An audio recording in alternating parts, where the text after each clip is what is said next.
오늘 본문은 한 사건을 소개하고 있는데 이제 맹인이자 거지인 그 바디메오라는 사람이 있었는데요.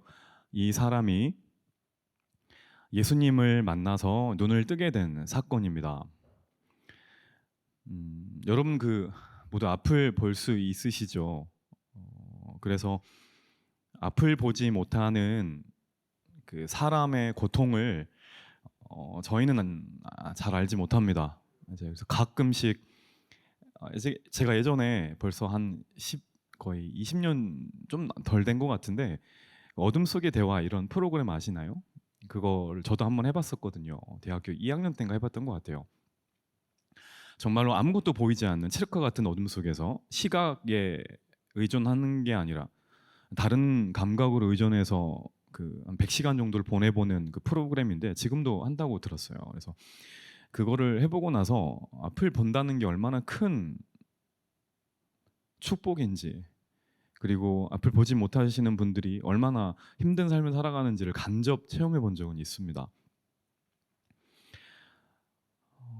우리에게는 그런 것이 어떻게 보면은 일순간의 체험일 수도 있고, 그리고 누군가는 겪어보지 않은 일일 겁니다. 대부분 아마 그러실 거예요. 그래서 앞을 보며 산다는 게 얼마나 큰 감사한 건지를 생각보다 많이 기도로 감사로 표현하지 못합니다. 아침에 일어났을 때 하나님, 제가 이 눈으로 이 땅을 보게 해주셔서 감사합니다라고 우리가 얼마나 기도를 하나요? 거의 그렇게 기도하지 않으시죠? 우리는 그 아픔을 모릅니다. 그래서 성경을 읽을 때 그냥 앞을 보지 못하는 사람이 앞을 봤구나라고 가볍게 넘어가기 쉽습니다. 그런데 바디메오는 좀 다릅니다. 왜냐하면 바디메오는 앞을 보지 못하는 사람이었거든요. 그래서 오늘 이 사건은 굉장히 큰 사건입니다. 그리고 마가복음, 오늘 본문이 마가복음에 있잖아요. 마가복음 전체를 놓고 보아서도요, 오늘 사건은 좀 의미가 있는 게 마가복음에 나와 있는 마지막 치유 사건입니다. 예수님이 십자가에 달리시기 전에 마가복음에 등장하는 마지막 치유 사건이고, 고침을 받은 사람의 이름이 기록되어 있는, 직접 그 사람의 이름이 기록되어 있는 유일한 본문이 바로 오늘 이 본문입니다. 마가복음에서요. 뭔가 의미가 있겠죠, 오늘 사건이. 오늘 본문 46절 보시면 이렇게 나와 있어요. 한번 다 같이 읽어볼게요. 시작. 그들이 여리고에 이르렀더니 예수님께서 제자들과 허다한 무리와 함께 여리고에서 나가실 때 디메오의 아들 맹인 거지 바디메오가 길가에 앉았다가, 이렇게 나와 있어요. 자, 앞을 보지 못하는 바디메오를 소개하면서 이 사람이 살고 있는 장소에 대해 이야기합니다. 거기 어딘가요? 여리고입니다. 이게 굉장히 중요합니다. 왜 중요하냐면, 여러분 마가복음, 모든 그 공관 복음이죠. 마태, 마가, 누가 복음 플러스 이제 요한복음을 사복음서라고 하는데, 모든 그 복음서는 각각의 특징이 있는 거 아시죠? 뭐 지금 다 설명할 수는 없고, 마가복음은 마가가 썼잖아요. 근데 기술하는 특징이 있습니다. 그 특징이 뭐냐면, 마가는 사건을 적어 넣을 때 지리를 중심으로 배치했다는 거예요. 이게 무슨 말이냐면, 예수님이 맨 처음 활동했던 장소가 어디예요? 그 이스라엘 북쪽의 갈릴리입니다. 갈릴리에서 아래로 내려오세요. 갈릴리에서 예루살렘으로 가는 길, 그리고 예루살렘, 이렇게 지리를 중심으로 마가복음은 서술되어 있습니다. 자, 그런데 지금 바디메오가 머물고 있다고 하는 여리고는 어디냐면은 예루살렘으로 들어가는 문턱에 있는 곳입니다. 위성도시, 그러니까 서울로 말하면은 위례 정도 되는 겁니다. 이렇게 동쪽에 들어가는 하남 근처, 이쪽에 있는 큰 도시입니다. 다시 말해서 이 사건이 여리고에서 일어났다고 하는 것은, 그리고 방금 말씀드린 마가가 마가복음을 저술한 방식에 따르면 여리고 다음에 이제 어디가 등장한다는 건가요? 예루살렘이 등장한다는 겁니다. 예루살렘에서는 어떤 일이 벌어지나요? 예수님이 십자가를 지시는 사건이 드러납니다. 그래서 이 여리고에서 있었던 이 사건은 예수님이 십자가를 지신 예루살렘으로 들어가기 전에 있었던 굉장히 중요한 사건입니다. 46절을 다시 보시면은 그들이 여리고에 이르렀더니 예수님께서 제자들과 허다한 무리와 함께 여리고에서 나가실 때 디메오의 아들 맹인 거지 바디메오가 길가에 앉았다가, 그 성경에 나온 바라는 말은 아람어인데 아들이란 뜻인 거 아시죠? 디메오의 아들, 디메오는 헬라어인데 섞여 있습니다. 디메오의 아들 바디메오가 이제 길가에 앉아 있다 나와요. 앞을 못 보는 바디메오가 길가에 있고요, 여리고에 있고요. 예수님은 제자들뿐 아니라 수많은 사람들과 함께 여리고를 지나갑니다. 맞죠? 이게 혼자 지나가시는 게 아니라 많은 사람들하고 같이 지나갑니다. 자, 이 광경을 한번 머릿속으로 생각해 보시면 됩니다. 예수님은 혼자 가는 게 아니라 많은 무리들과 같이 여리고를 지나가요. 근데 오늘 이 본문을 보시면 예수님의 능력을 경험한 사람은 예수님과 함께 이동하는 수많은 사람인가요? 아니면은 앞을 못 보는 바디메오 한 사람이라는 건가요? 바디메오 한 사람이라는 겁니다. 이게 중요합니다. 여러분, 이건 오늘도 마찬가지입니다. 한번 생각해 보십시오. 생각보다 많은 사람들이 교회에 출석합니다. 그리고 예배를 드립니다. 그런데 정말로 예수님을 만나고 예수님의 능력, 우리 예수님 능력 있는 거 아시죠? 예수님의 능력을 경험한 사람은 정말 소수라는 겁니다. 그러면 이유가 중요할 겁니다. 그러면 그 많은 사람들 중에 하필 바디메오가 예수님의 능력을 경험할 수 있었던 이유가 뭘까? 정답을 말씀드리면 믿음 때문에 그렇습니다. 진짜 믿음. 껍질뿐인 가짜 믿음이 아니라 진짜 믿음이 있었어요. 지나가시던 예수님의 발걸음을 멈추게 만들었던 믿음. 예수님의 능력을 내 삶의 영역으로 끌어당길 수 있는 믿음. 예수님이 능력이 있으면 뭐예요? 그게 내 삶에 적용이 돼야죠. 이게 믿음이잖아요. 도대체 그 믿음이 어떤 믿음이냐는 거예요. 그게 바디메오에게는 있었어요. 저는 오늘 이 바디메오의 믿음을 세 가지로 보려고 합니다. 그리고 그것을 우리도 적용해 보면서 우리가 무미건조한 신앙생활을 하는 게 아니라 정말로 능력의 예수님을 경험하는 하루하루를 살아가는 저희들이 되기를 원해요. 자, 첫 번째, 어떤 내용이냐? 성경 구절로 3대주로 나눴는데 성경 구절을 근거로 좀 설명을 드리겠습니다. 밑줄을 끌게 이겁니다. 학원생 같은데 죄송합니다. 첫 번째 대지가 뭐냐면 이겁니다. 다윗의 자손 예수여. 47절 나오죠. 다윗의 자손 예수. 이게 첫 번째입니다. 바디메오의 믿음 내용 첫 번째. 여러분, 바디메오는 맹인이에요. 근데 그래서 예수님을 본 적이 없었을 겁니다. 그런데 오늘 본문의 내용을 얼핏 스킵해 보면 바디메오는 예수님을 알고 있어요, 몰라요? 알고 있는 것 같아요. 어떻게 알까요? 들어서 합니다. 예수님에 관한 소문을 들어서 알아요. 라합과 똑같아요. 들어서 한 겁니다. 여리고는 굉장히 큰 도시입니다. 수많은 사람들이 이야기를 합니다. 예수님이란 사람이 있는데 거기서 이런 이야기가 도는 거예요. 수많은 사람들의 병을 고치고 정말로 놀라운 일을 행했다라는 소문을 들은 겁니다. 그리고 그의 마음속에 믿음이 생기기 시작했어요. 믿음이 커져 가기 시작했습니다. 믿음은 어디에서 나나요? 들음에서 납니다. 진짜 중요해요. 믿음은 봐서 생기는 게 아닙니다. 믿음은 들음에서 납니다. 우리가 엄마 아빠를 어떻게 엄마 아빠로 인식하나요? 봐서 하나요? 들어서 한 겁니다.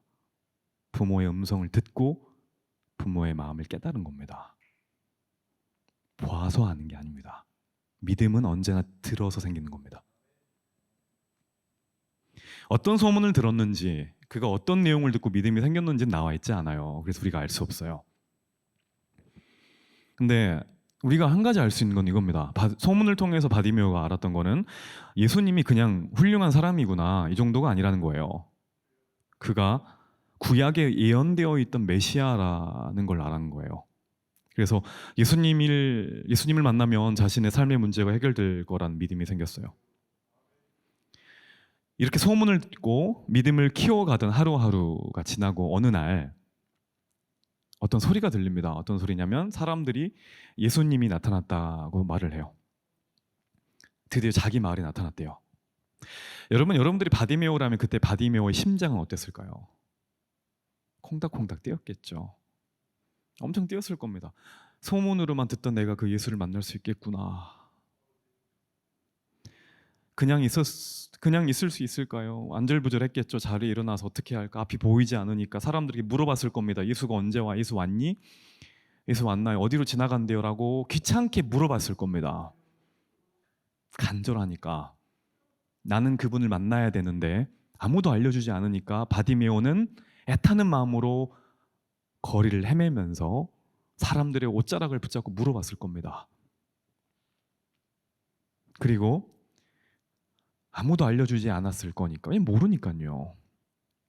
예수님이 지나갈 만한 곳을 찾아서 더듬더듬 앉아 있을 겁니다. 그런데 많은 군중 소리가 들려와요. 왁자지껄합니다. 직감한 겁니다. 아, 그분이 오고 계시구나. 시간이 좀 지나고 나서 사람들 중에 한 명이 야, 예수님이다 라고 말을 해요. 그래서 이제 그 소리가 들렸어요. 바디메오는 그 소리를 들었을 겁니다. 예수를 본 게 아니라.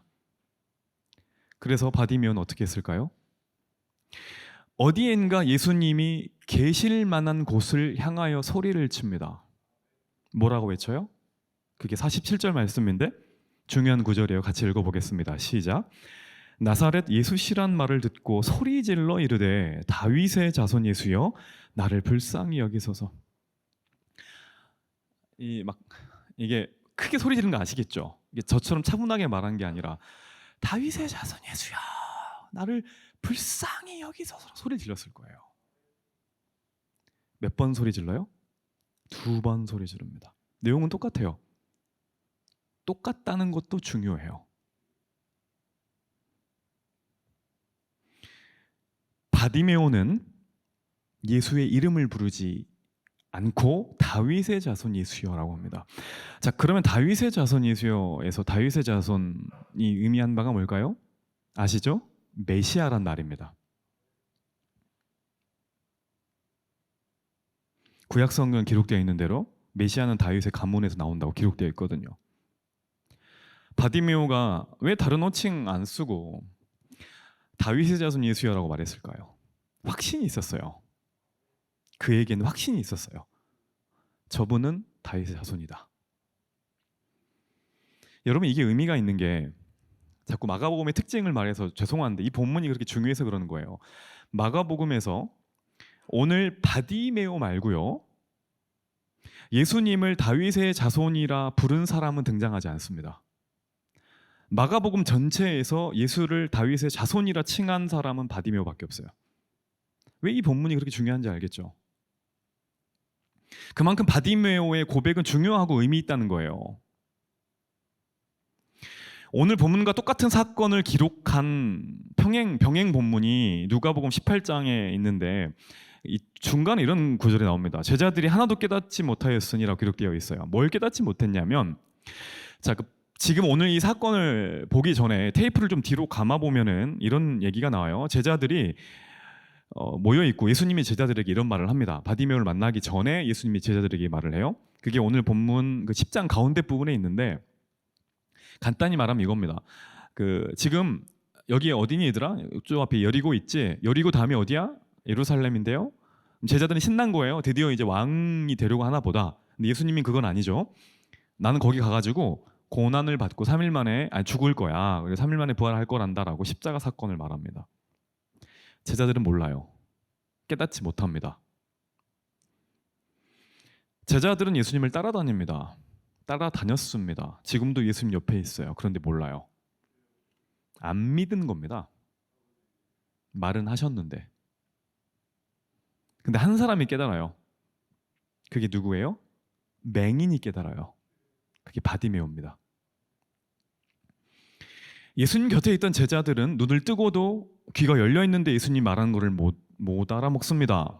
그가 메시아인지를 몰라요. 그런데 눈뜬 장님인 바디메오는 그가 메시아인 걸 알아요. 지금 이걸 대조하고 있는 겁니다. 제자들은 몰랐는데 바디메오가 알고 있는 게 뭔가요? 핵심은 바디메오가 외치는 소리에 있습니다. 그게 뭐냐면 다윗의 자손 예수여 나를 불쌍히 여기소서입니다. 예수님이 누구인지를 정확하게 알고 있었어요. 여러분, 진짜 믿음이 뭐냐면 믿음의 강도와 의지가 아닙니다. 대상입니다. 대상. 악착같이 믿고 있는 게 중요한 게 아니라 내가 믿고 있는 그분이 누구인가를 아는 겁니다. 예수가 누구인지 내가 인정하고 고백할 수 있느냐가 중요한 겁니다. 바디메오는 예수님을 알게 되고 눈이 떠집니다. 말씀을 듣고 눈이 떠진 거지 눈이 떠지고 말씀이 들린 게 아니라는 거예요. 눈이 떠지고 예수님을 알게 된 게 아니란 말이에요. 여러분, 이 순서를 헷갈리면 안 됩니다. 우리는 되게 이렇게 생각하고 이걸 원합니다. 학점이 잘 나오면 교회에 나갈게요. 눈이 떠지면 예수를 믿을게요 라고 말을 합니다. 취직하면은 내가 그때부터 신앙생활 열심히 할게요. 목자들이 아무리 기도하자고 말을 해도 지금 급한 일이 있으니까 이거 좀 끝나고 갈게 라고 말합니다. 이 말은 시험 끝나면 갈게, 취직되면 갈게, 이건 다 좋은 성적, 좋은 직장을 조건으로 거는 거잖아요. 이것이 되면 가겠다는 거잖아요. 이게 무슨 믿음입니까? 이건 거래입니다. 거래. 다시 한번 말씀드립니다. 예수님에 대한 이야기를 듣고 예수님을 알게 되자 눈이 떠진 겁니다. 예수님이 말해요. 52절에 너의 믿음이 너를 구원하였느니라. 이 말이 무슨 말이냐면 바디메오에게는 무엇이 있었다는 거예요? 믿음이 있었다는 겁니다. 여러분, 당시 중동에는요, 근동 지방에는 모래바람이 어마어마하게 불었습니다. 그래서 지금처럼 의료 시설이 확충되지 못했기 때문에 모래바람이 눈을 계속 자극을 했대요. 그래가지고 안질환이 되게 많았대요. 눈병 환자가 되게 많았대요. 그래서 완전히 장님은 아니더라도 앞을 보지 못한, 이게 좀 뿌옇게 보이거나 안구 질환을 가진 사람이 많았답니다. 그래서 예수님이 누가복음 7장 21절인데를 보면은 많은 사람의 눈을 뜨게 하셨고 보게 하셨다고 나와요. 그 말은 유독 그 지역에 맹인들이 많았단 말이 아니라 그런 사회적, 자연적 환경 때문에 눈이 아픈 사람이 많았다는 말이에요. 자, 쉽게 말하면 이겁니다. 오늘 본문에 나와 있는 바디메오만 눈을 뜨게 되었고 그것이 너무 신기해서 오늘 마가복음에 기록된 게 아니라는 겁니다. 오늘 마가복음에 이 바디메오의 내용이 기록되어 있는 것은 그가 눈을 떠서가 아니라 그 안에 있는 뭐 때문이에요? 믿음 때문이라고요. 어떤 믿음이냐면 예수를 메시아라 고백하고 믿는 믿음 말하는 거예요. 바디메오는 보지 못했습니다. 하지만 알고 믿었어요. 예수님이 메시아다, 구원자다라는 걸 알았어요. 예수가 그리스도라는 걸 알았어요. 예수 그리스도는 합성어입니다. 같은 단어가 아니에요. 예수를 믿어도 그리스도라고 안 믿는 경우도 있어요. 예수 그리스도가 완전한 나의 단어가 되어야 됩니다. 그래서 예수님께 가고 싶었고 자신의 문제를 말하고 싶은 마음이 생겼다는 거예요. 그가 메시아니까. 그래서 나온 외침이 뭐냐면 다윗의 자손 예수여 나를 불쌍히 여기소서예요. 여러분, 이게 기도입니다. 예수님이 누구인지를 명확하게 인식하고 그분을 고백하고 나를 불쌍히 여겨달라고 말하는 게 기도예요. 저는 오늘 이 자리에서 이 바디메오가 만난 예수님을 우리도 만난 축복이 있기를 원합니다. 익숙한 예수님 말고요, 아무 감동 없는 무리처럼 따라다니는 예수님 말고 나의 구주가 되신 예수님을 진짜 경험하는, 그래서 그분의 능력이 나의 삶과 직결되는 귀한 간증이 넘치는 저와 여러분들이 되기를 간절히 축원합니다. 자, 이게 첫 번째 내용이고요. 두 번째 내용은 오늘 설교 내용이 제목이기도 하는데 기도 신앙은 세상의 동의를 구하지 않는다라는 거고요. 오늘 구절을 보면은 이겁니다. 47절에 나오는데 소리 질러 이르되요. 소리 질러 이르되. 소리 지르다 합니다. 바디메오가 예수님이라는 소리를 들어요. 그리고 자기 근처에 계시다는 걸 알게 됩니다. 어딘지는 모르지만 근처에 있을 것 같으니까 소리 지릅니다. 그 내용이 이거예요. 나를 불쌍히 여겨주세요 라고 외칩니다. 여러분, 앞을 볼 수 없는 바디메오가 할 수 있는 최선은 뭘까요? 소리 지르는 겁니다. 어떨 때 소리 지르는 기도가 나오는지 아세요? 통곡하고 애통하는 기도가 나오는지 아십니까? 내가 영적인 맹인인 거를 인지할 때 나는 할 수 있는 게 부르짖는 것밖에 없구나. 그때 소리 지르는 기도가 나오는 겁니다. 이 내용이잖아요. 만나달라고. 나 여기 있다고. 나는 앞을 보지 못하는데 나는 당신을 만나고 싶은데 당신에게 갈 수 없으니까 내가 소리 지를 테니까 당신이 나에게 좀 와달라고 하는 게 소리 지르는 기도란 말입니다. 내가 보고 있는 건 가짜니까, 나는 보고 있는 것이 진짜가 아니니까, 나는 할 수 있는 게 없으니까, 나는 할 수 있는 게 그저 이렇게 소리 지르는 것밖에 없으니까 당신이 나를 만나달라. 이게 소리 지르는 기도입니다. 기도는 영적인 맹인과 같은 우리가 주님을 향해서 나 여기 있다. 주님 여기 있어요. 제발 좀 만나주세요. 라고 부르짖는 겁니다. 그게 기도예요. 재밌는 건 이렇게 부르짖는 기도를 했을 때 돌아오는 게 뭡니까? 예수님의 응답이 아니에요.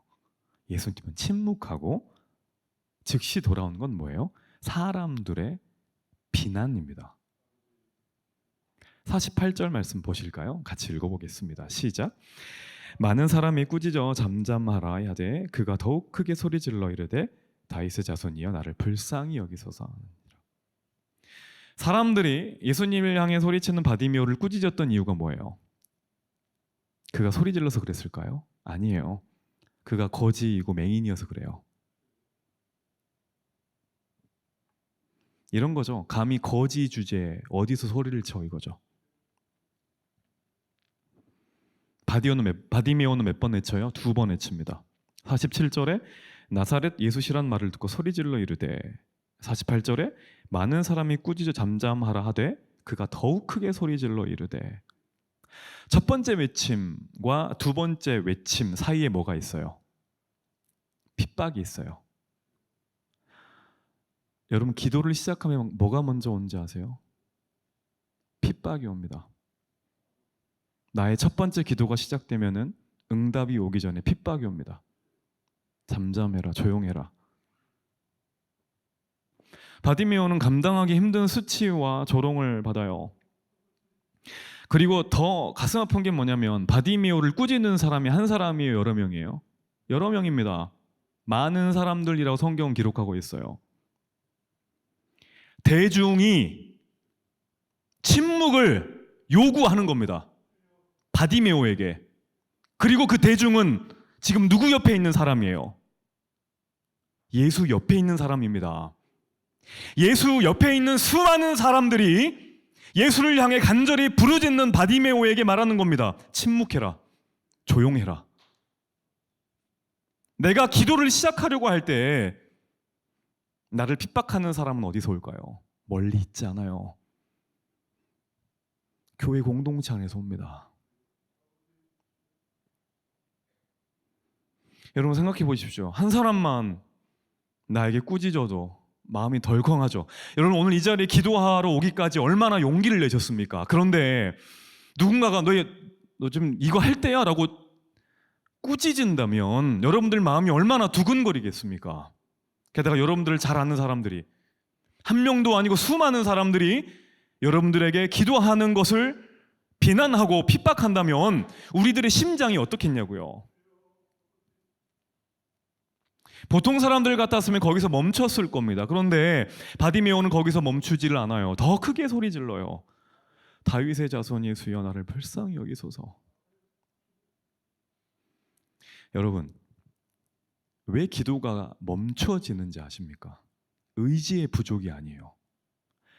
대상에 대한 확신이 없을 때 기도는 멈춰집니다. 바디메오가 기도를 멈추지 않고 더 외칠 수 있었던 이유는 그의 깡이 좋아서가 아니라 예수가 메시아인 것을 믿었기 때문이에요. 기도는 그분이 메시아라는 것을 확실하게 믿는다면 절대 중단될 수 없습니다. 그래서 우리가 알 수 있는 게 이겁니다. 앞으로도 꼭 기억하셔야 돼요. 여러분, 믿음은 세상의 동의를 받지 않습니다. 특히 기도는요, 사람들의 지지를 요구하지 않아요. 언제나 기도하는 사람은 소수였습니다. 그걸 잊으시면 안 돼요. 기도는 대중적이지 않아요. 그래서 가정에 기도하는 사람이 소수인 겁니다. 공동체에 기도하는 사람이 소수인 거예요. 방해물이 있어요. 장애가 있습니다. 어때요? 한번 기도한다고 생각해 봤을 때 정말로 사단의 방해처럼 느껴지는 때가 많지 않았습니까? 뭔가 좀 기도해 보려고 마음을 먹으면 친구들한테 갑자기 연락이 온다든지, 끊기 힘든 연락들, 보고 싶었던 사람들한테 갑자기 카톡이 온다든지, 평상시에는 그렇게 공부 안 하다가 갑자기 공부하고 싶은 게 생각난다든지, 안 보던 책 꺼내서 막 보고, 일기도 안 쓰다 갑자기 일기 쓰고 기도해야지, 막 이런 생각 들지 않습니까? 예배 드리러 올 때 어때요? 오늘 여러분 뭐 예배가 아니라 오늘 당장 이 자리에 오실 때 어땠어요? 오늘 이 자리에 온다고 할 때 수많은 사람들의 박수와 지지를 받고 오셨습니까? 기도의 자리는 그런 자리가 아니에요. 저는 꼭 기도의 자리에, 뭐 말씀을 전하는 자리에 가게 되면은 안 싸우던 가족들과 많이 싸울 때가 많습니다. 유독 그래요. 별것도 아닌 일에 부딪혀요. 교회 가기가 싫어져요. 기도하기가 싫어집니다. 기분이 상하거든요. 여러분 다 거의 대부분 대학 청년부일 건데 예배 끝나고 집회하러 가려고 마음 먹었을 때도 어때요? 꼭 그거를 하기 싫게 만드는 일들이 발생합니다. 주위에서 하기 싫게 만드는. 집에 가고 싶어집니다. 나 이런 기분으로 못해. 어떻게 나눠? 라고 집에 가버리게 만듭니다. 더 힘든 거는 말씀드린 것처럼 이런 비난과 꾸지람을 하는 사람이 누구예요? 믿는 부모님에게 많이 옵니다. 안 그런 부모님도 많으실 건데, 네가 지금 이거 할 때냐? 라고 막 비난을 하실 때가 있어요. 교회 다니는, 내가 좀 기도 좀 해보겠다고 하면 교회에 다니는 내 남자친구 여자친구가 싫어합니다. 야, 그냥 하던 대로 해. 갑자기 뭔 기도야, 이렇게 말을 할 때가 많아요. 나랑 놀러 가자. 여러분, 왜 이런 일들이 일어날까요? 말씀드린 것처럼 기도는 대중적이지 않기 때문에 그렇습니다. 철저하게 하나님과 나와의 1:1 관계예요. 하나님이 살아계시다는 것을 확실하게 믿는, 예수가 메시아라는 것을 확실하게 믿고 있는 사람들에게서 일어나는 결과입니다. 결과. 하나님을 아는 자들이 하는 거예요. 그래서 기도는요, 하는 것이 아니라 되는 겁니다. 로마서 8장 26절처럼 성령이 말할 수 없는 탄식으로 우리를 위해 친히 뭐 한대요? 간구하시나니. 기도는 되는 겁니다. 성령이 불쌍한 나를 위해서 간구하는 것을 듣는 겁니다. 기도는 나의 목소리로 하나님을 감동시키는 게 아닙니다. 기도는 천지를 만드신 하나님께 내가 감동을 받는 겁니다. 하나님이 내 아버지가 되신다는 사실, 예수님의 십자가가 믿어지는 것에 대한 감격이 있는 사람이 자연스럽게 나오게 되는 것이 기도라는 거예요. 여러분, 집 밖에 예를 들어 놀이터가 있어요. 아이들이 너무나 많이 있어요. 근데 그 한 아이가 소리를 질러요. 엄마라고 소리를 질러요. 그러면 창문이 열리고 누가 그 아이를 쳐다봐요? 엄마를 쳐다봐요. 관계가 형성되면 기도가 나올 수밖에 없어요. 기도도 똑같습니다. 하나님이 나의 아버지라는 걸 믿는 사람은 부르짖게 되어 있어요. 여러분, 오늘 본문을 보면서 마음에 참 와닿았던 구절이 뭐냐면 49절에 이런 말이 있습니다. 예수께서 머물러 섰다. 이 말이 마음에 참 와닿았어요. 초란 거지 같은 눈먼 자를 예수님은 보십니다. 아무도 듣지 않는 맹인의 부르짖음을 예수님은 들으세요. 예수님은 보고 들어요. 그리고 머물러 섭니다. 그냥 가지 않으세요. 우리들의 부르짖음에 그분은 그냥 외면하고 지나가지 않는다는 겁니다. 머물러 서세요. 어디에 서세요? 내 옆에 서세요. 앞을 보지 못하는 내가 찾기 쉽도록 그분의 음성이 듣지 못하는, 보지 못하는 나의 눈과 귀에 조금이라도 더 잘 전달되도록 내 옆에 서신다는 말이에요. 그리고 우리를 부르시고 고쳐주십니다. 오늘 이 자리가 바로 그런 자리라는 거예요. 아무도 보지 않는 눈먼 자와 같이 초라한 인생, 그런 인생을 살아가고 있는 우리를 누구는 보시냐면 예수님은 보세요. 아프다고 힘들다고 살려달라고 누구에게 우리가 말할 수 있겠습니까? 아무도 내 목소리를 들을 자신도 없고 내 목소리를 들어도 해결해 줄 수 없습니다. 이게 인생의 모순 아닙니까? 그 목소리를 들을 수 있는 분, 우리 예수님. 그 예수님은 우리의 이 불쌍하다고 외치는, 힘들다고 외치는 이 목소리를 내 옆에서 듣는다는 거예요. 내 옆에 머물러 서서 with me, 나와 함께 내 목소리를 들으신다는 겁니다. 마지막 세 번째입니다. 바디메오의 믿음의 특징 52절인데 길에서 따르니라입니다. 둘 다 중요해요. 길에서 따르니라. 바디메오가 예수님을 만나요. 고침을 받습니다. 그런데 이야기가 여기서 끝나지 않아요. 제일 중요한 겁니다. 눈 뜨고 끝나냐? 아닙니다. 눈 뜬 다음이 중요합니다. 눈 뜬 다음의 삶이 중요해요. 52절 우리 다 같이 다시 한번 읽어볼게요. 시작. 예수께서 이르시되 그가 곧 보게 되어 예수를 길에서 따르니라. 바디메오가 어떻게 했대요? 예수를 따라갔대요. 따라갔다는 말은 무슨 말일까요? 제자가 되었다는 말입니다. 증인이 되었다는 말이에요. 우리 대학부 증인들, 증인이 되었다는 말입니다. 어디서 제자가 되고 증인이 되었어요? 길에서입니다. 마가복음은 길의 신학이란 별명이 있는 책입니다. 어디 들린 게 아닙니다. 어디 다녀온 게 아닙니다.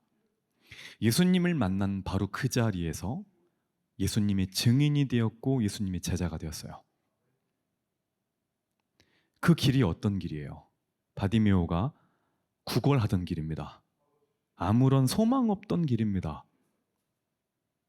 가장 비참했던 길이에요. 그 길에 누가 찾아와요? 예수님이 찾아옵니다.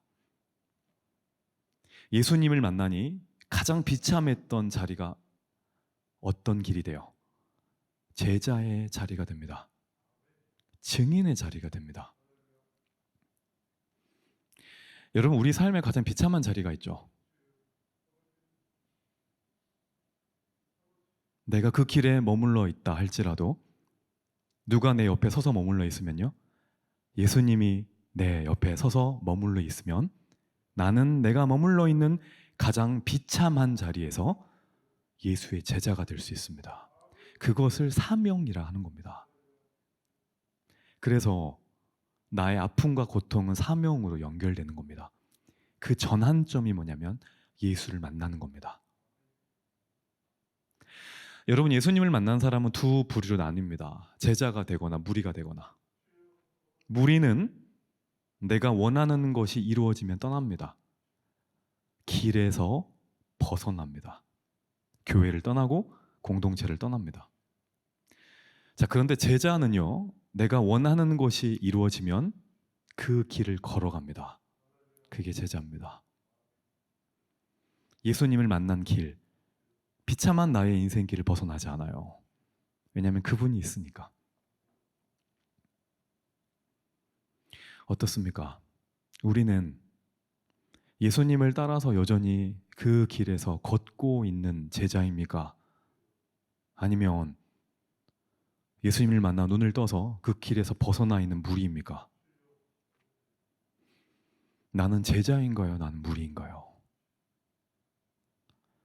말씀을 정리하겠습니다. 여러분, 우리는 인정하던 인정하지 않던 앞을 못 보는 맹인들입니다. 무엇이 옳은지를 몰라요. 여러분, 어떻게 앞으로 살아갈 수 있을지 자신 있게 말할 수 있나요? 내 인생길이 이거다라고 말할 수 있는 사람이 누가 있습니까? 아무도 없어요. 우리는 다 맹인들이에요. 때문에 혼자의 방법으로 인생을 풀어갈 수 없습니다. 우리가 할 수 있는 것, 맹인이 할 수 있는 건 뭐예요? 부르짖는 겁니다. 나는 할 수 있는 게 없으니 당신이 내게 와주세요라고 부르짖는 것밖에 없어요. 예수 그리스도를 부르십시오. 이미 이 자리에 있는 여러분들 정도라면 예수님이 누구인지를 수도 없이 들었던 사람들일 겁니다. 보여달라고 하지 마세요. 믿음은 보는 것에서 나지 않습니다. 믿음은 들음에서 납니다. 여러분, 질문 드려보죠. 예수님이 누구인가요? 여러분들에게 예수님은 누구십니까? 바디메오에게 예수님은 메시아였습니다. 자기 구원자였습니다.